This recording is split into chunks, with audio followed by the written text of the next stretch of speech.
They go so far in the trailer as to say we're storytellers. It's so dumb.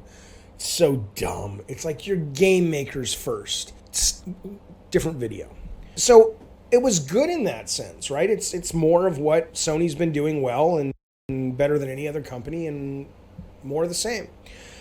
It was disappointing in a couple of ways though because it continues to show Sony's lack of diversity across genres, which You know, I have a feeling this video is going to be a kill the messenger type video.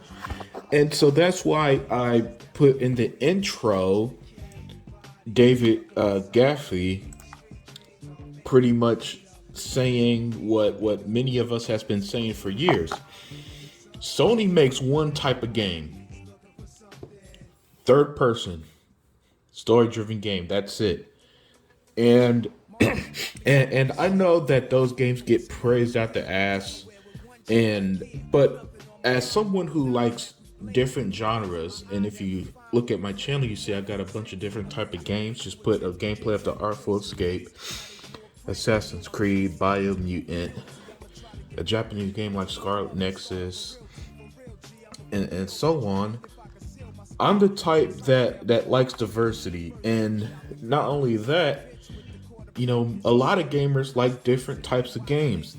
There isn't only third person, you know, story driven game, man. There's more to gaming than that. And Sony, especially with their first party dealings, just makes the same game over and over and over. Now, if you like that, you're gonna always love Sony. You know, that's like telling a Nintendo fan not to like Mario and Zelda. It's just not gonna fucking happen. But but it's an objective fact that right now Microsoft has more diverse games announced and in the works and more new IPs. Now let's take a trip down memory lane. Let's not pretend that people have been asking Microsoft for new IPs and return of dormant franchises forever. That's why we got a mix of Perfect Dark, Fable, you know, and new IPs like Avowed in the works, because that's what people asked for and that's what we're going to get. But most importantly, you know, we get games like The Artful Escape and Sable and The Gunk as well, and it's all on Game Pass, which is a force to be reckoned with. Um, d- uh, David will later say in the video talk about how, you know, these AAA games are taking longer and longer to make, and he's spot on. And this is something that I said a million times as well. You know, game development, and especially in the 4K 60 era, it's just gonna it's just gonna take time. You know, in that case, it is what it is. You can't fight it. It's not 1994, where Rare used to pump out quality game each year.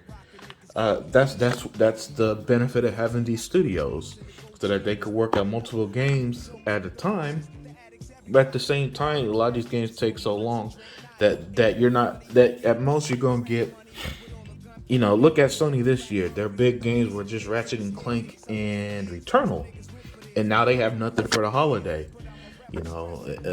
Xbox has a bunch of studios, so now it's going to be easier for them to push out a bit more. That's why we're getting Forza Horizon along with Halo as the big games, and then we had a bunch of games like Song of Iron, Death Door, The Artful Escape, other unique content for us to enjoy as well. If you don't think, you know, it's funny that for the longest there's this idea that Microsoft just relies on the same old, same old. Well, at some point, you know, Sony's about to have their third Spider-Man in a matter of what, 5 years? 2018, the first Spider-Man came out, then Miles Morales last year, and then by 2023 there's Spider-Man 2, 3 Spider-Man games in 5 years. You know, the Wolverine game could be dope.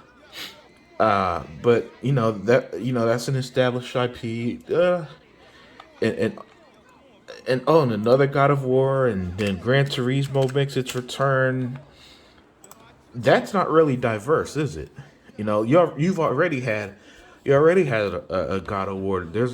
You know how many God of War games and Uncharted games there are, and now you know. And I find it funny that people were very hush hush on Horizon, not Horizon, on Uncharted, which is going to PC now.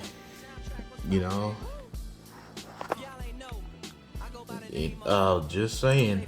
But yeah, David Jaffe, it came from the horse's mouth on this one, where he spoke about, basically what many of us have said. Sony makes the same game over and over, and you just can't rely on that. All right, at some point, it's okay to make something other than a third-person game. And this is where I think in the future, especially going forward, Microsoft does so well at. If you look at their E3, you not only got a bunch of games all coming to Game Pass Game One, except for a couple games, but it was a nice, diverse lineup. I love gaming, and the diversity of gaming keeps it fun. So yeah, so I just want to throw that out there. Thank you for watching. Take care and enjoy.